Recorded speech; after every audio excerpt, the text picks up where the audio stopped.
My stepmother said, "You'll never be part of this family." I nodded and walked out quietly. Years later, I returned as the owner of the house she once kicked me out of. My name is Emily. I'm 26 now. People think I am quiet. They think I am soft. They think I forget. I don't. I remember the day my stepmother looked me in the eyes and said, "You'll never be part of this family." I remember how I nodded, picked up my old backpack, and walked out of the front door in silence while rain hit the porch like small stones. I remember the smell of lemon cleaner in the hallway, the way the light from the chandelier made the floor shine, and the way my dad stared at the floor because he couldn't look at me. I didn't slam the door. I didn't cry where anyone could see. I just left. Years passed. I worked. I learned. I kept my words in my mouth and let time do the talking. Then one bright morning, I came back to the same house, her house, the place she once kicked me out of. Only this time, I had keys in my hand and a deed with my name on it in my purse. The moving truck was parked at the curb. The grass was a little too long. The porch swing squeaked. The sky was a soft blue, and the sun made the white paint look almost silver. I walked up the path, calm as a lake. My heart beat steady. The realtor had already given me the garage code. The sale had closed last week. All the papers were signed. It was mine. The house that took me in as a kid and spat me out as a teen now belonged to me. I reached the door. I put the key in the lock. The metal turned with a smooth click I could feel in my bones. I pushed the door open. The smell of lemon cleaner was still there. I took one step in, then two. The foyer floor still shone like water. For a moment, I stood in the same doorway where I had once stood with my backpack. Then I heard it, heels on tile. Click, click, click. Sharon, my stepmother, came around the corner in a cream sweater and pearls.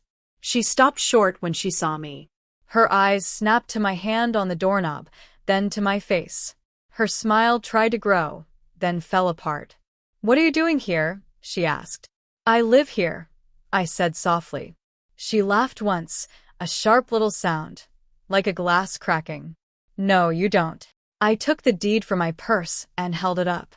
Her eyes moved left to right over the words. Her mouth opened, then closed. The pearls at her neck trembled.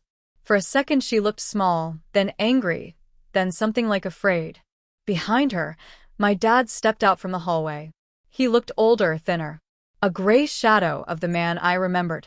He blinked at the paper in my hand, then at me, then at Sharon. "Emily," he whispered like my name hurt his throat. "Hi, Dad," I said.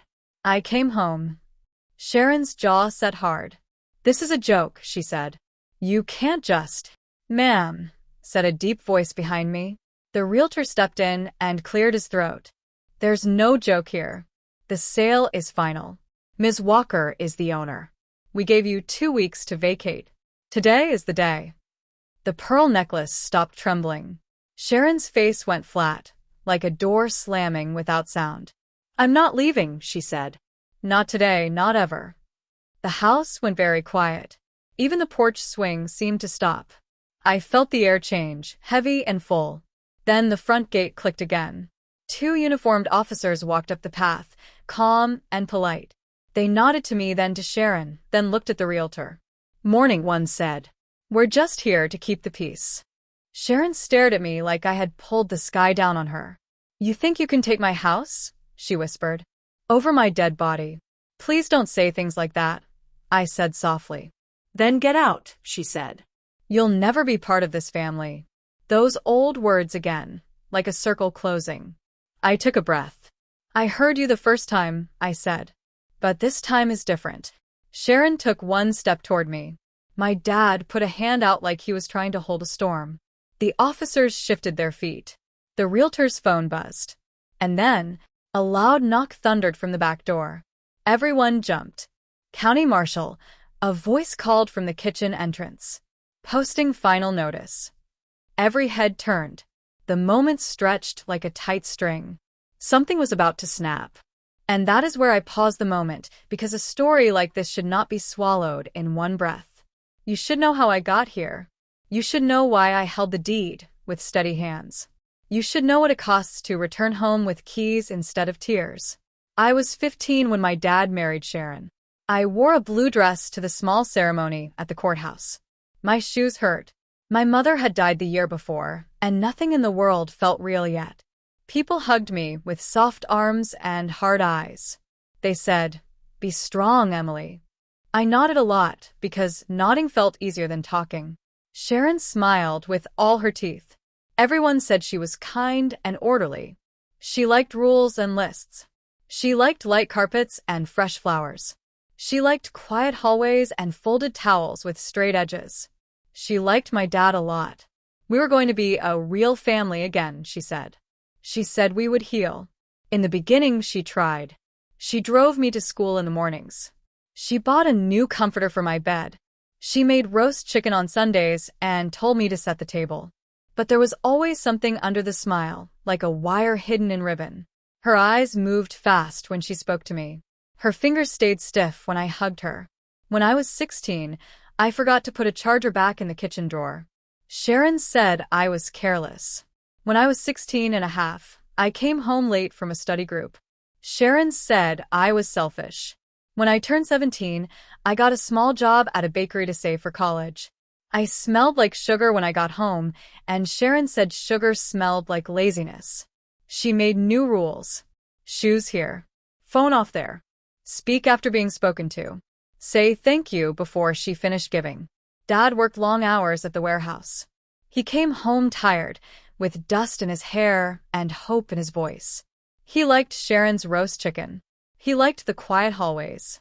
He liked that the bills were lined up and paid on time. He missed my mom in a deep way that made him slow. He didn't want more storms. One day, on a hot afternoon in July, I came home to a box on my bed. My drawers were open, half empty. Some of my clothes were folded inside the box, neat and tight like they were trying to hold their breath. A note sat on top, "You have 1 week." I stood still for a long time. Then I walked to the kitchen.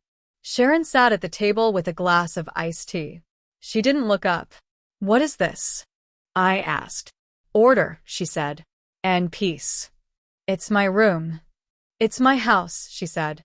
"Your dad and I run it. You don't respect the rules. You don't fit. We need peace." "I can follow rules," I said. "You don't want to," she said. "And I don't want to force you. So you'll leave. You can visit on holidays if you learn to be grateful." I felt something burn under my ribs, but my voice stayed calm. "Does Dad know?" "He will," she said. "He will agree. He wants peace more than anything. So do I." I packed slowly all week. I thought maybe my dad would say no at the last minute. He didn't. He hugged me at the door with his eyes on the floor. "Be safe," he whispered. He handed me $40, like he was passing me a small boat for a wild sea. "Call me, okay?" "I will," I said, even though I knew calls could sink in silence. When the last day came, Sharon stood in the foyer and watched me. She smelled like lemon cleaner and roses.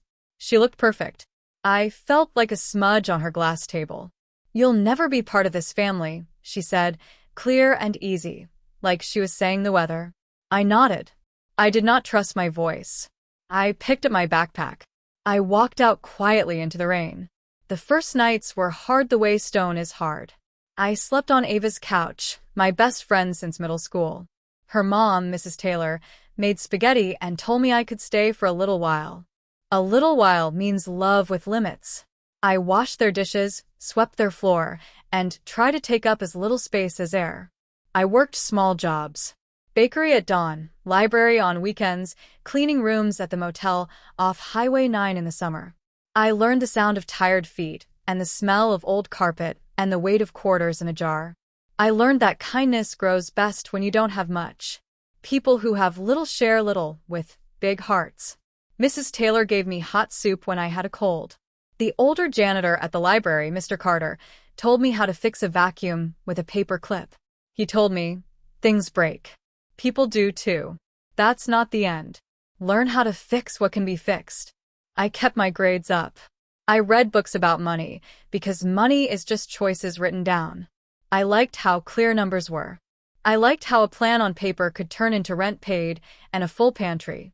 Mr. Carter showed me a website where cities list homes with unpaid taxes. It's not pretty, he said, but sometimes you can help a place breathe again. I started learning about houses the way some kids learn about songs. I learned what a lien is. I learned what equity is. I learned the difference between a coat of paint and a broken pipe. I learned that roofs talk if you listen. They sigh when they are tired. I learned to walk into a room and feel what it could become. Soft light, steady floors, a table where laughter sits down and stays. At 19, I got a small scholarship to the community college. I took classes in business and building systems. I worked nights. I fell asleep in the library, sometimes with a pen still in my hand. It wasn't pretty. It wasn't easy. But there was a tiny light in me that didn't go out. At 20, I met a woman named Mrs. Green through the library notice board. She was 72 and alone. Her small house had a leaking sink and a roof that grumbled. I can't pay much, she said, but I can pay something. I don't need much, I said. I need a chance. I fixed what I could. I watched videos. I asked plumbers 100 questions until they laughed and answered anyway. Mrs. Green paid me a little and let me store my tools in her shed. She told her church friends I was honest. Those church friends told their neighbors. Slow, work grew. At 22, I had saved enough to buy a small, sad place on Maple Street from a family ready to let it go. The porch leaned like a tired shoulder. The kitchen was from the last century. The price was low because the patience needed was high. I bought it with shaking hands. I painted the walls clean. I fixed the roof with a man named Joe, who whistled old songs while he worked. I sold the house the next spring for a little more than I paid. Not a fortune, but enough to pay off my classes and buy another small, sad place. Then another. I learned to make homes breathe again. I didn't flip them like cards. I held some and rented to people who needed fair rent and steady heat. I chose tenants like I chose friends, people who said please and thank you and paid on time when they could. When they couldn't, we made plans. I remembered what it was like to be turned away. I wasn't going to be that kind of owner. Sometimes, late at night, I checked my dad's Facebook. He looked thinner. He smiled less. He posted photos of roast chicken on Sundays. Sharon's pearls were brighter in every picture. Sometimes I typed a message and erased it. A few times I called. He didn't pick up. Once he texted busy, call later. Later never came. At 24, I sat in a city office to check property records, something I did often for work. The clerk, a man with kind eyes, slid a stack of public notices across the desk for me to copy. I flipped through. Names and addresses blurred until one slapped me awake. Walker Residence, delinquent taxes, notice of auction. For a second, I thought my brain was making a cruel joke. I blinked and looked again. The address was mine once, then hers. The porch swing. The lemon cleaner. The chandelier. Sharon's perfect hallways. Delinquent. Auction.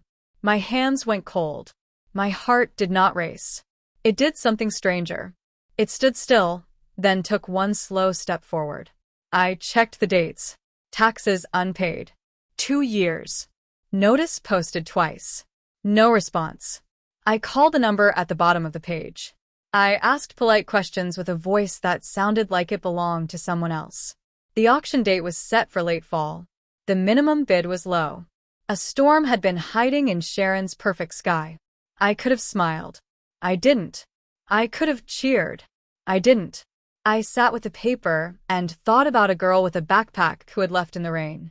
I thought about my dad's gray hair and slow smile. I thought about how houses hold the sounds we make inside them. I thought about revenge, and I thought about mercy, and I thought about both at once. I told myself I would go to the auction. I told myself I would try. I told myself that if I won, I would not throw anyone on the street in the dark. If I won, I would do this clean. I prepared. I saved. I sold one rental I loved to have cash ready. It hurt like pulling a tooth from a mouth that finally smiled. I did it anyway. I studied the old house, this time like a builder, not a child. The roof had 10 years left. The furnace had 5. The wiring would need work. The bones were good. The porch swing still squeaked. The day of the auction, the room smelled like coffee and dust. People in jackets and work boots filled the chairs. The clerk read addresses like a hymn, steady and slow. When he called the address that had been a map in my heart, I raised my card. A man in the back raised his too. The price went up and up, but not too high. The man shook his head and lowered his card. The clerk's gavel came down with a small, final thud. Sold, he said. To Ms. Emily Walker. I walked outside into cold air and bright light. I stood on the steps and let the wind find my face. I didn't cry. I didn't laugh. I just breathed. 2 weeks later, the sale closed. The keys felt heavy and right in my hand. The realtor called Sharon and my dad with the formal notice and the timeline. He was kind and calm. He told them everything they needed to know. He offered movers. He offered a short extension. Sharon hung up on him the first time, then answered the second time to call him names that don't help anything. And now we are back at the door, at the highest peak, the moment we left waiting like a held breath. The marshal's knock booms from the back. The officers at the front step forward just a little. The realtor checks his folder, like a shield. Sharon's eyes are bright and hard as glass. My dad looks pale. The air is a wire pulled tight. County Marshal, the voice calls again from the kitchen entrance. Final notice is being posted now. Sharon moves. She grabs the deed from my hand and crumples it, wild and fast, like paper can change the truth. You will not take my house, she screams. Ma'am, one officer says, voice firm. Stop. She hurls the crumpled deed at my feet. It bounces off my boot and lands on the shiny floor. She reaches behind her, fast, for the heavy brass candle holder on the entry table. Her hand wraps around it.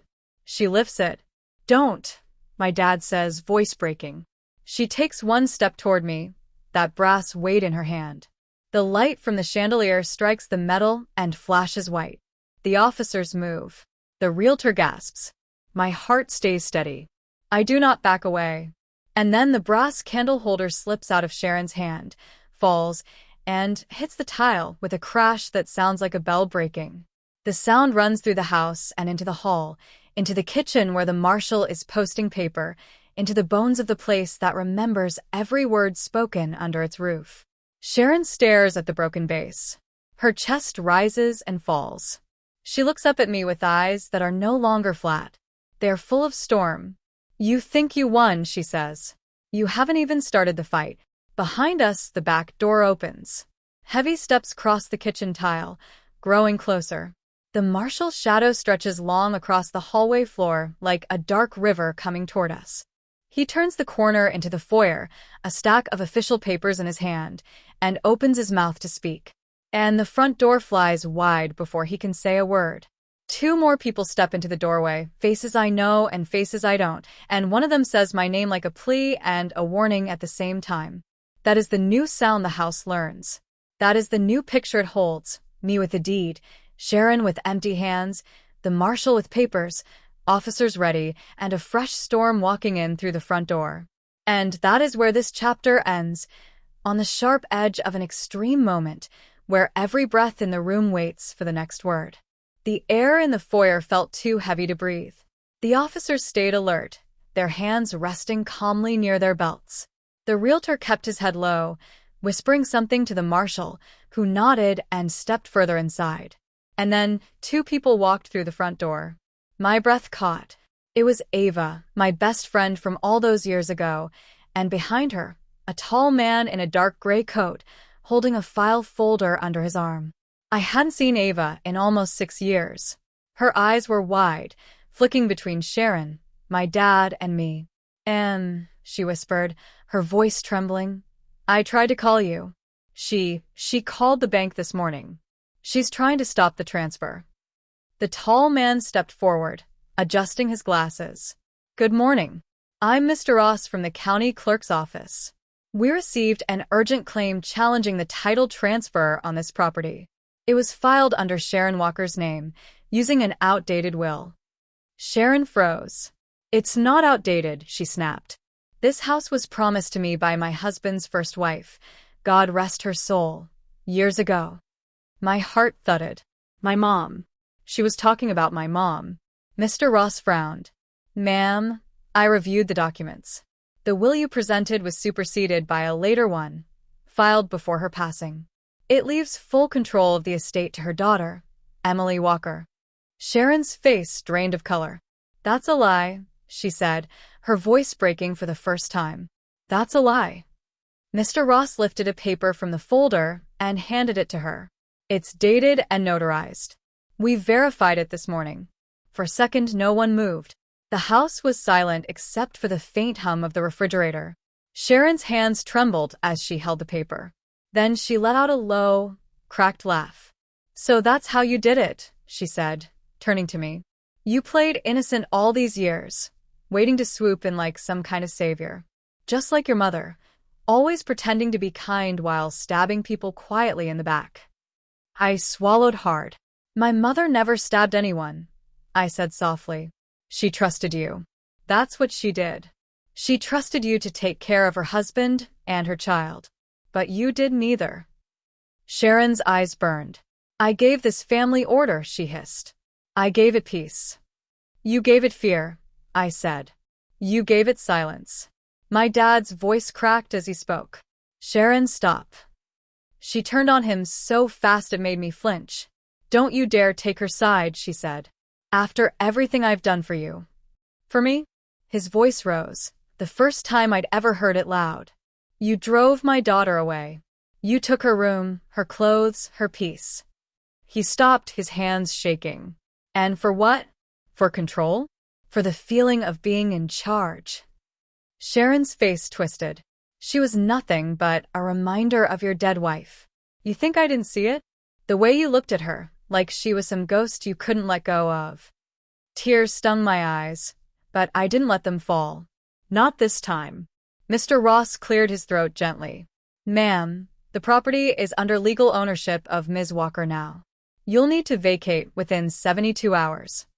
Sharon turned to me, eyes glassy, her voice trembling between rage and desperation. You're just like her, she said again. Always taking what's mine. I looked at her and said quietly, it was never yours. She stood there, breathing hard, her shoulders shaking. Then, with one sharp motion, she tore the paper Mr. Ross had given her in half and threw it to the ground. You'll regret this, she whispered. The officers exchanged a glance, but didn't move. Mr. Ross bent to pick up the torn pieces of paper. Ava took my hand, squeezing it gently. Emily, she said under her breath, come outside. I shook my head. Not yet. Sharon's eyes flicked between me and my dad. You're pathetic, she spat at him. You let her humiliate us in front of strangers. You never had a spine. Dad closed his eyes. Maybe not, he said quietly. But I have one now. That made Sharon stop. For a second, she looked stunned. Then she laughed, a sharp, bitter sound.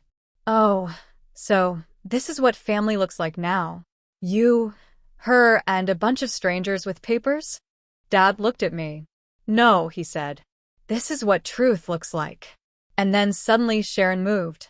She walked past the officers, down the hallway, straight toward the kitchen. Everyone froze. Ma'am. One officer started, following her. But then, a sound cut through the air. A sharp, sudden smash. Everyone rushed after her.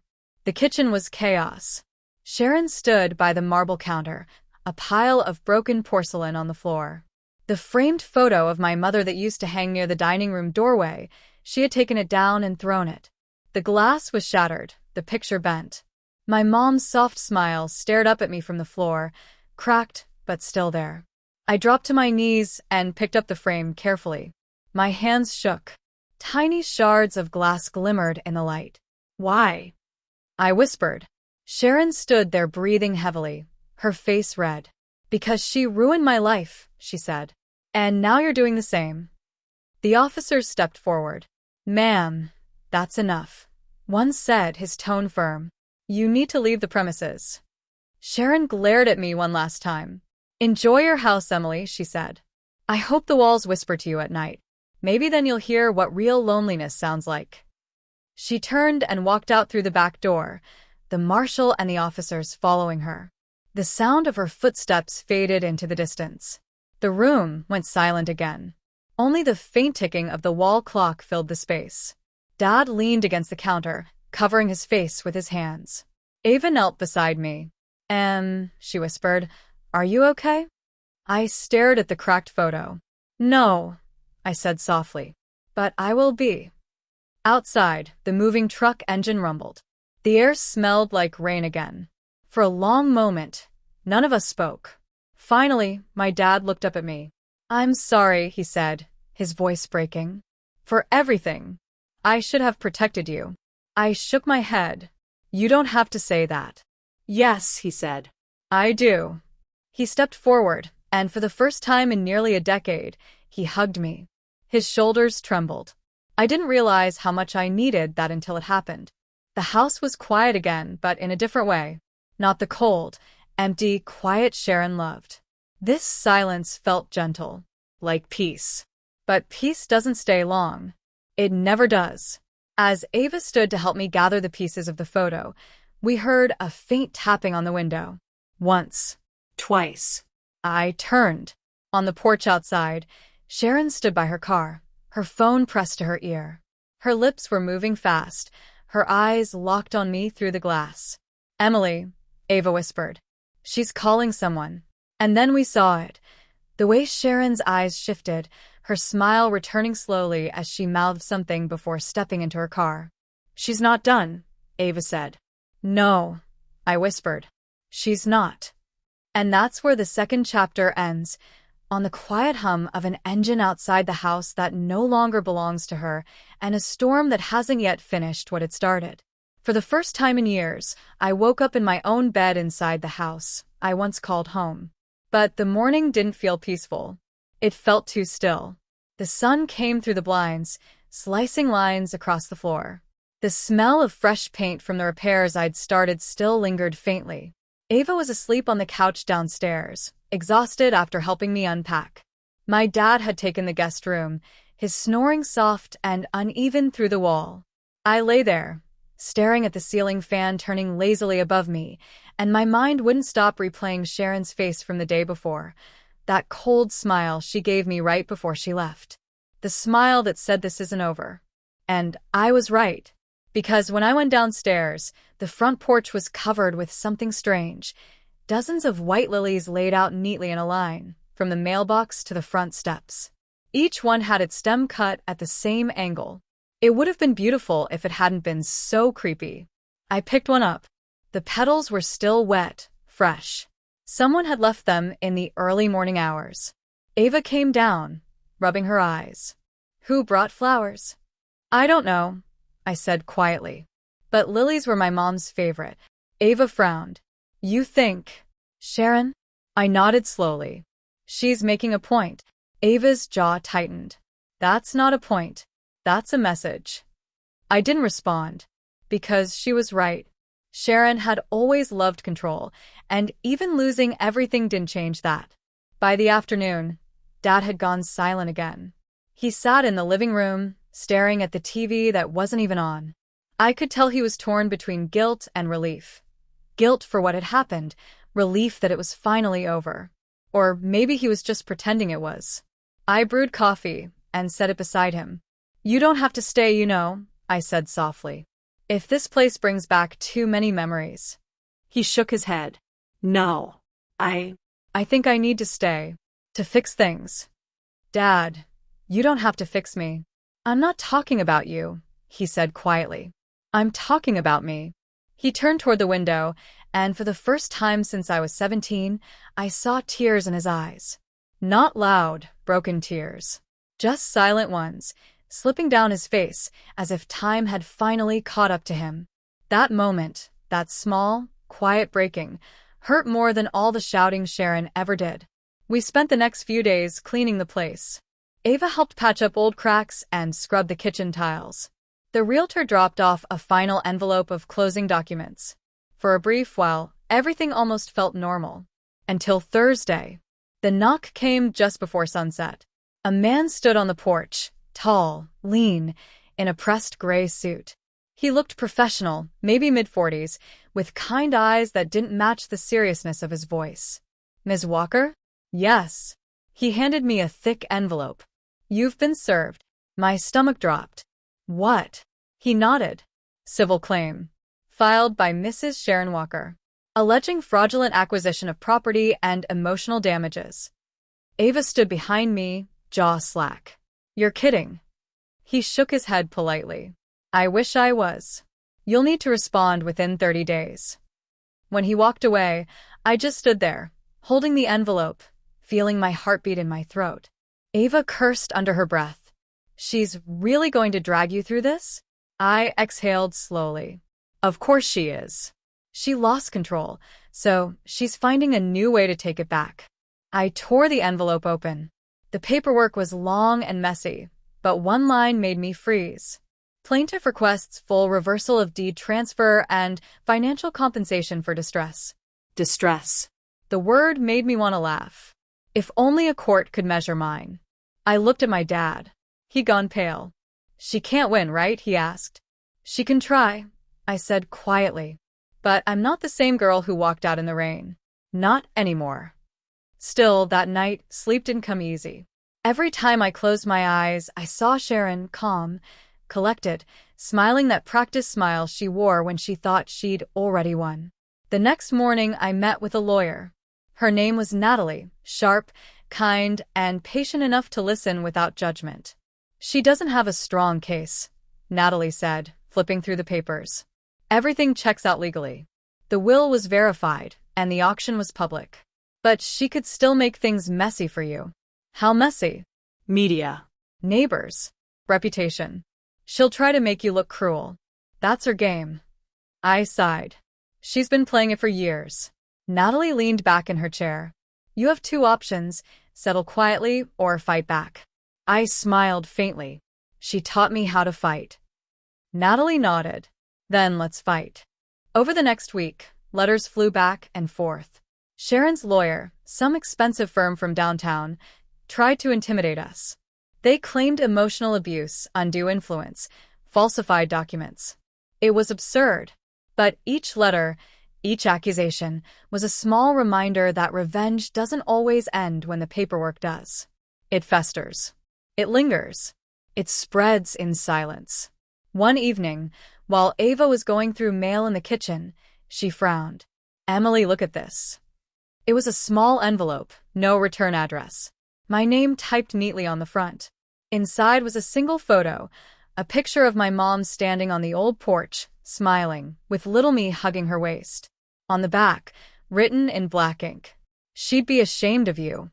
My hands went cold. Ava grabbed it, scanning the back. "That handwriting." "Sharon," I whispered. Ava's jaw tightened. "That woman's losing it."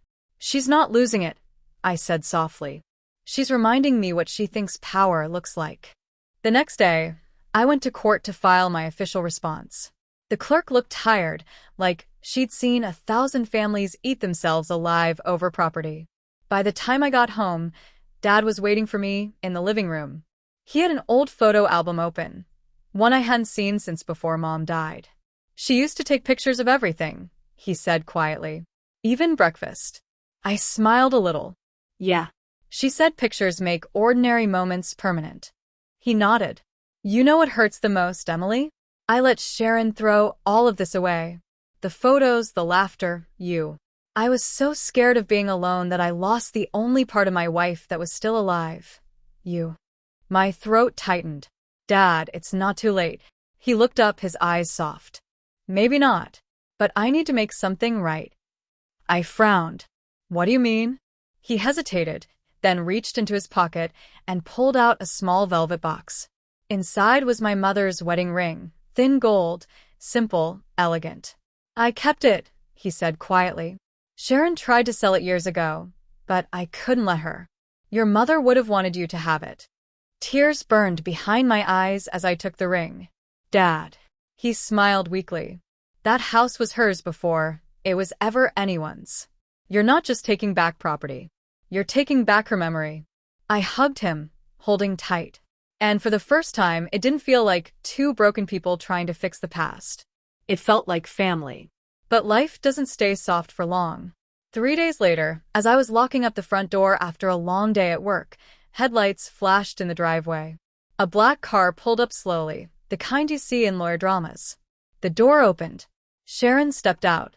She wasn't in pearls this time. Just a black coat, her hair loose, her expression strangely calm. I froze on the porch. "What do you want?" I asked quietly. She smiled, the kind that never reached her eyes. "I came to see what I built." "You didn't build anything," I said. "You destroyed it." Her smile didn't falter. "Funny how you still sound like your mother. Always so sure you're the hero." "She was the hero," I said. Sharon tilted her head. "Maybe in your version of the story." She took one slow step closer, her heels crunching the gravel. "You think owning this house makes you free? It doesn't. It makes you just like me, obsessed with control." I shook my head. "You don't get to rewrite what you did." Sharon's voice lowered. "Sweetheart, the world doesn't care who's right. It only remembers who tells the story first." And with that, she turned, walked back to her car, and drove away into the dark. The taillights disappeared down the road, leaving only silence. I didn't realize until then that my hands were trembling. Not from fear, from realization. This wasn't over. She wasn't just going to fight me in court. She was going to fight me in every way that mattered. And as I looked around the house, at the photos, the walls, the echoes of every argument and apology, I made a quiet promise to myself. If she wanted a war, I would give her one. Because sometimes revenge isn't about hate. It's about finally standing where they said you never could. And that's where Chapter 3 ends, right at the edge of peace cracking again, and the war Sharon had just declared without raising her voice. Rain had fallen all night. By morning, the driveway was slick, the air heavy with the smell of wet earth and tension. The court date was only a week away, and Sharon's storm had already started brewing outside the courtroom. She was spreading lies, calling neighbors old church friends, even people my mother once knew. By the time I drove into town that morning, I could feel the eyes on me. At the grocery store, at the gas station, even at the small cafe, where I used to study as a teenager. Whispers followed like shadows. "Did you hear? Emily sued her stepmother." "No." She kicked her out of her own home. "They said she used her mom's death money to buy the house." All lies. Perfectly planted ones. That was Sharon's gift. She didn't need proof to poison a room. Just words, well-placed and slow. When I came back home, Ava was sitting on the couch scrolling through her phone, her expression dark. You need to see this." She turned the screen toward me. A Facebook post, public and already shared hundreds of times. It was a picture of me standing on the porch, taken that day when the marshal came. The caption read, "After everything I did for her, she stole my home. I raised her like my own daughter. Now she calls the police on me. Pray for our family." The comments were full of sympathy. For her. My throat tightened. "She's good," I said quietly. "She's really good." Ava frowned. "You need to tell your side." I shook my head. "Not yet. Let her build her story. I'll burn it down when it's finished." But inside, something hurt deeper than anger. It wasn't about what people believed, it was that Sharon was still controlling the narrative, still twisting the truth the way she always had. 2 nights later, I found my dad sitting in the dark living room. He was holding a framed photo of my mother again. "She's not going to stop," he said softly. "I know." He rubbed his temples. "She came by my work today." I froze. "What?" "She waited in the parking lot. Said she just wanted to talk." "And you?" He sighed. "I didn't. I just walked away. But she yelled after me, said she'd make sure everyone sees what kind of daughter I raised." I sat beside him quietly. "Dad, she's cornered. That's why she's loud." He nodded slowly. "I know. But I can't help thinking, maybe I deserve it." I turned to him sharply. "No." "You made mistakes, but she built her power on them. That's not the same thing." He looked at me with tired eyes. "You really are your mother's daughter." That night, I couldn't sleep. Every creak in the house sounded like footsteps. Every gust of wind felt like her voice, whispering from the walls she once ruled. At 2 a.m., I finally got up, made tea, and sat at the dining table with my laptop. If Sharon wanted a story war, she was about to get one on my terms. I opened a blank post and started typing. I didn't use anger. I didn't curse or accuse. I wrote the truth, plain, calm, and human. My name is Emily Walker. When I was 17, my stepmother asked me to leave the house my late mother built. I didn't argue. I left quietly with one bag and a promise to myself that I'd build a life where kindness couldn't be mistaken for weakness. Years later, through work and patience, I legally bought the same house, fair and clean. I never wanted revenge. I just wanted peace. But some people don't know how to live without control. So here's my message. Don't let anyone rewrite your story, not even family. I posted it. By morning, the comments had already started. Hundreds, then thousands. People shared their own stories of stepmothers, fathers, siblings who treated them like outsiders in their own homes. The tide turned fast. Sharon's post was still there, but now it looked smaller, weaker, like a shadow fading in sunlight. Ava grinned when she saw the numbers climbing. You just went viral. I smiled faintly. Good. Maybe someone else who's hurting will see it. But not everyone was happy. That afternoon, a car pulled up to the curb, a shiny black sedan with tinted windows. I watched from the upstairs window as Sharon stepped out again. This time, she wasn't alone. A man in a dark coat followed her. Younger, confident, sharp-eyed. He looked like a lawyer, but his energy was wrong. Too casual. Too familiar. They walked straight up to the front door. Ava looked at me nervously. Should I call the police? No, I said. Open it. When I stepped into the foyer, Sharon's smirk was already waiting for me. Did you enjoy your 15 minutes? She asked. Not as much as you enjoyed your lies, I said. The man beside her smiled faintly. Ms. Walker, I'm Mr. Dalton. I represent Mrs. Walker in the upcoming civil case. We'd like to make a proposal. Ava crossed her arms. What kind of proposal? He ignored her, keeping his eyes on me. If you agree to sign the property back over to Mrs. Walker and publicly apologize for the, let's call it misunderstanding, you won't have to face the court fees or negative publicity. I almost laughed. You mean you want me to surrender everything quietly? He smiled again. Think of it as a peace offering. I stepped closer. I already made peace the day I walked out of this house years ago. She's the one who can't live without control. Sharon's face hardened. You think this is control? No, Emily. This is justice. I gave this family stability. You destroyed it. You didn't give it stability, I said calmly. You gave it fear. Something flickered in her eyes. Anger. Maybe even shame. But it disappeared quickly. Then I'll see you in court, she said coldly. As they turned to leave, Mr. Dalton paused at the door. You're strong, Ms. Walker, he said softly. But strong doesn't always mean right. When they left, Ava exhaled sharply. She's bluffing, right? Maybe, I said. But she's bluffing with money and experience. The days that followed were a blur of depositions, paperwork, and exhaustion. Sharon's team was ruthless, twisting every detail, every old text, every faint memory into something ugly. But the night before court, something unexpected happened. Dad knocked on my door, holding a folder. I think you'll want to see this. Inside was a stack of old letters, my mother's handwriting. They were dated just weeks before her death. I read one aloud. If anything ever happens to me, promise me you'll remind Emily that she has a home. This house is not just walls and floors, it's love built into wood. And if anyone tries to take that from her, she must stand tall. Because she's my daughter. And she is brave. My throat closed up. Where did you find these? I asked. Dad smiled sadly. Hidden under the attic floorboard. I think your mom wanted you to find them when you were ready. I traced the ink with my fingertips. It was slightly faded, but the message burned bright. That night, I didn't feel scared anymore. The next morning, as I walked into the courthouse with Ava and Dad beside me, Sharon stood on the opposite side, pearls back around her neck, face perfectly calm. But something was different this time. For the first time since I was 17, I wasn't walking into her world. She was walking into mine.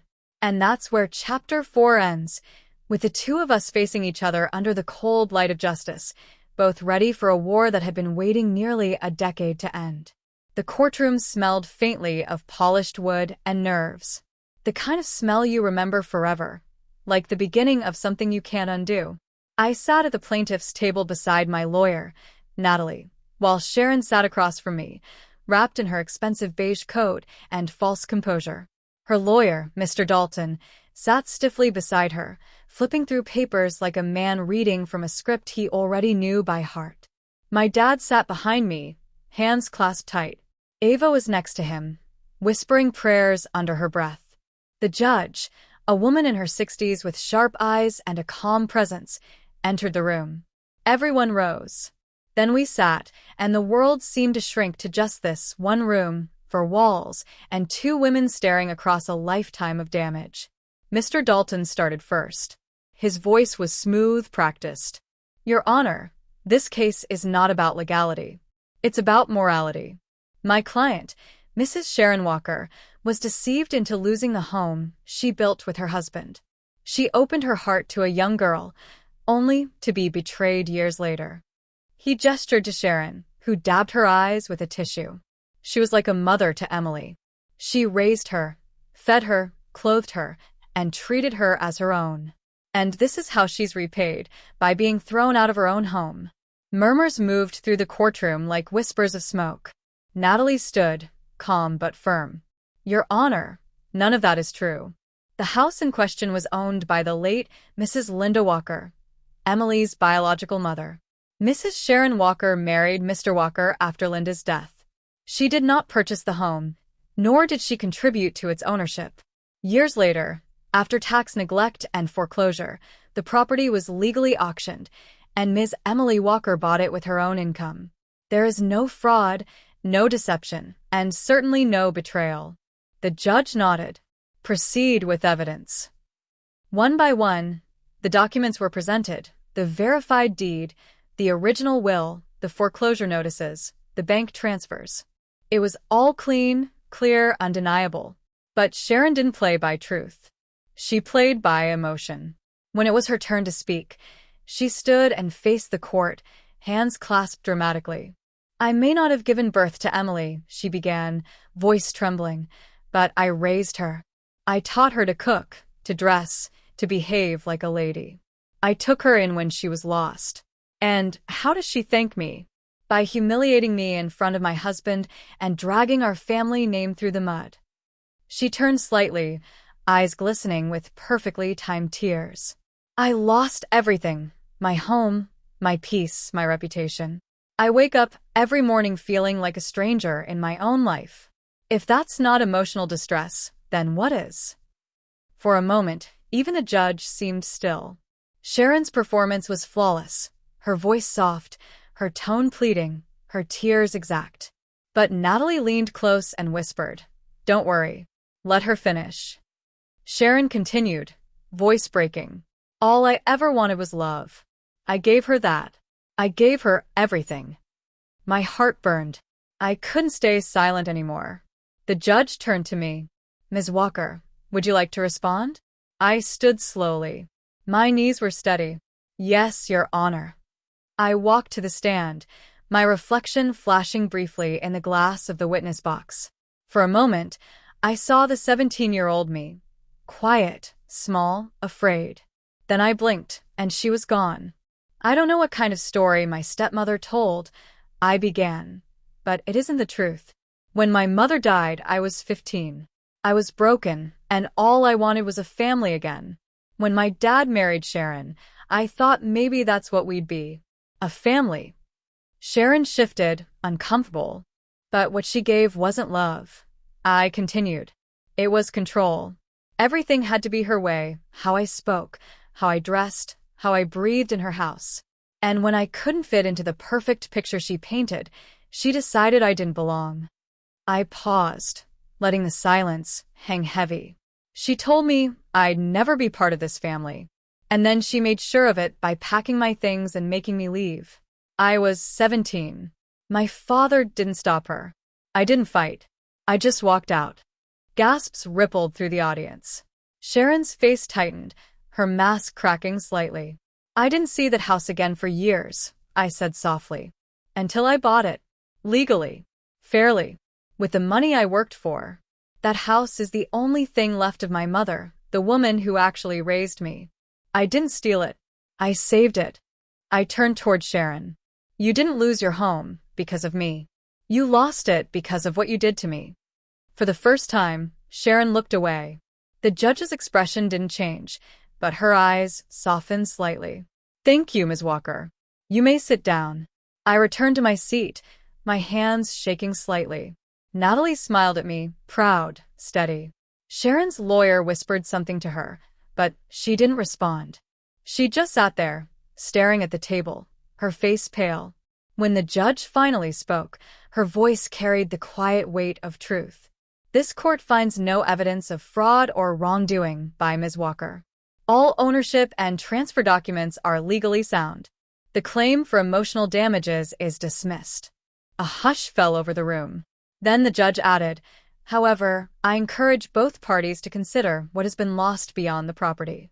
No house, no matter how grand, can heal what bitterness destroys. She banged the gavel softly. Case dismissed. Ava grabbed my hand. Dad exhaled shakily. But I didn't smile. I didn't cheer. Because even winning didn't feel like victory, not yet. Outside, reporters waited. Cameras flashed. Voices shouted questions. Emily, do you have anything to say to your stepmother? Are you planning to sell the house now that you've won? I stopped at the courthouse steps and looked straight at them. No comment, I said simply. Because this wasn't about winning headlines. It was about ending ghosts.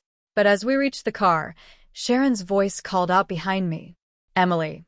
I turned. She stood at the top of the courthouse steps, the rain starting to fall again, her hair clinging to her face. You think you've won, she said softly, but you'll never be free of me. Every wall in that house still remembers my voice. I looked up at her, calm, steady. Then I'll paint over it. Her mouth twitched. You sound just like her. Thank you, I said. And I walked away.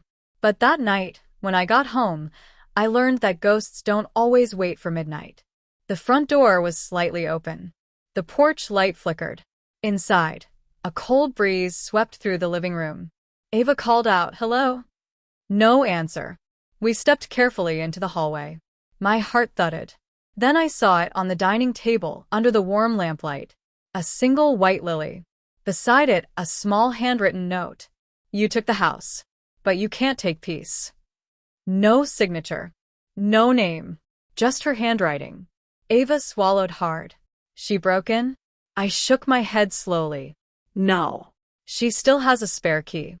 And that's where Chapter 5 ends, with the house finally mine, but the piece still belonging to someone who refuses to let go, and a quiet promise inside me that this story isn't ending with fear. It's ending with truth. The night felt too quiet after that. Even the rain had stopped, like the world was holding its breath. I stood there in the middle of the living room, staring at that single white lily on the table. The same flower that had greeted me the morning after I took back the house.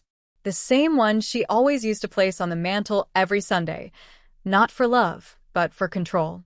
A symbol that everything in her world was hers. Ava called the police that night. They checked every door, every window, every room. Nothing was broken. Nothing was missing. Just one flower and a note in the handwriting I knew too well. The officer sighed. We'll file a report, but there's no forced entry. You sure you don't want to change the locks? I nodded. Tomorrow morning. When they left, the house felt smaller. Tighter. Like the walls were listening. Ava stayed in the guest room that night, but I didn't sleep. I sat at the dining table, the lily still in front of me, the note folded beside it.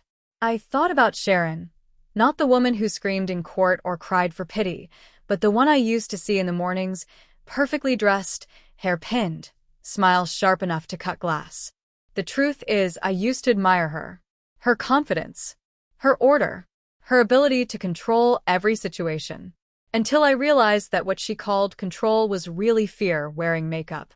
When dawn came, the light crept into the room softly, brushing over the table, the lily, the scars in the wood where time had carved reminders. I stood, picked up the flower, and threw it into the trash. Then I took the note, burned it in the sink, and watched the ashes swirl down the drain. I wasn't afraid anymore. By noon, the locksmith arrived. He replaced every lock, every hinge, every handle. When he was done, he handed me the new set of keys. "Fresh start," he said with a kind smile. That night, I slept deeply for the first time in years. 2 weeks passed. Sharon vanished from sight. No more posts, no messages, no lilies. The silence was suspicious but welcome. I focused on rebuilding, not the house but myself. I repainted the walls soft cream instead of sterile white, replaced the cold chandelier with a warm hanging lamp. I filled the living room with old photos of my mother, her garden smile, her messy handwriting, her laugh caught mid-motion. The house no longer smelled like lemon cleaner. It smelled like life again. Dad started coming over every Sunday. He brought groceries and sometimes a pie from the bakery. He was quieter now, gentler. Every time he looked around the house, I could tell it still hurt him, not because it reminded him of Sharon, but because it reminded him how long he had stayed silent. One evening, we sat on the porch as the sun went down. The air was warm, the cicadas humming softly in the distance. "Emily," he said, "I've been thinking. Maybe it's time I sell the warehouse. Start fresh somewhere smaller. Maybe open a small store, you and me." I smiled faintly. "You mean like old times?" He nodded.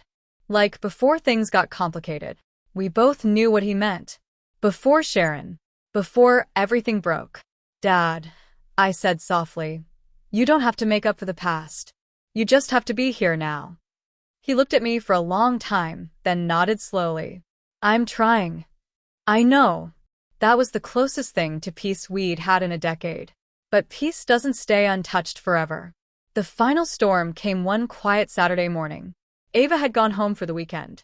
Dad was out picking up groceries. I was alone, painting the kitchen cabinets a soft mint green, when the doorbell rang. I wiped my hands on a towel and opened the door.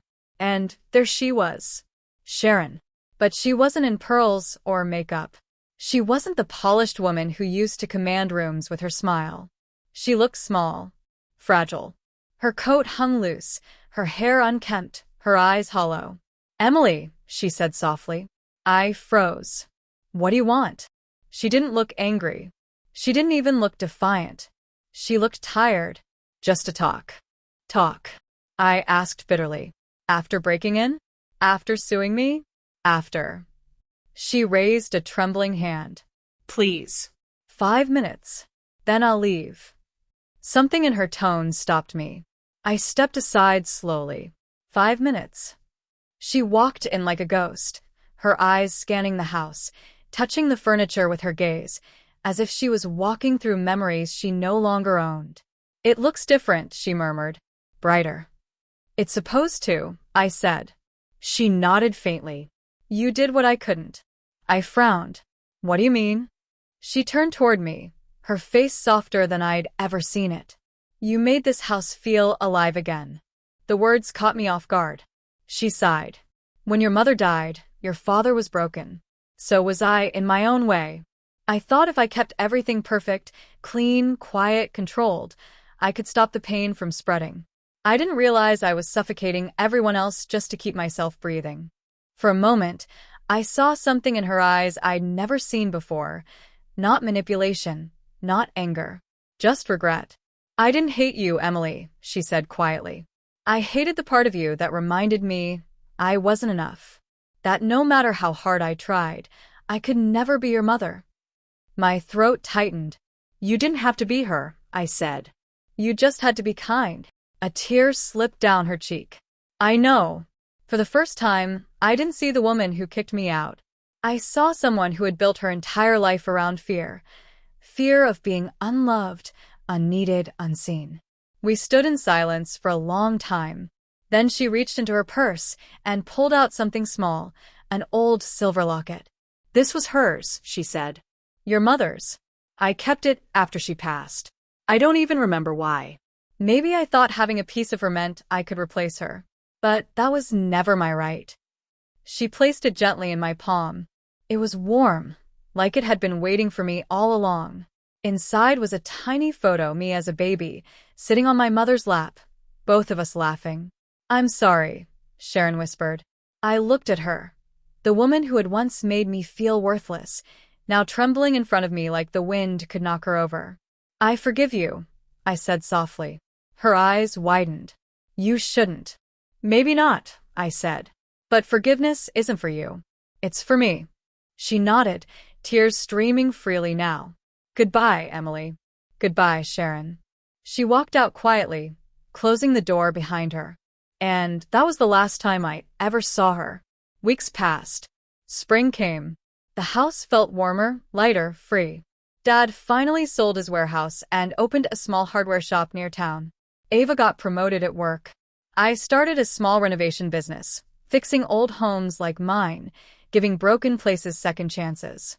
Sometimes at night, I sit by the window with a cup of tea and look out at the porch swing, freshly painted, no longer squeaking.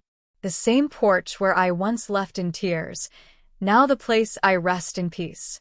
This house is still full of memories, some sweet, some painful. But they don't haunt me anymore.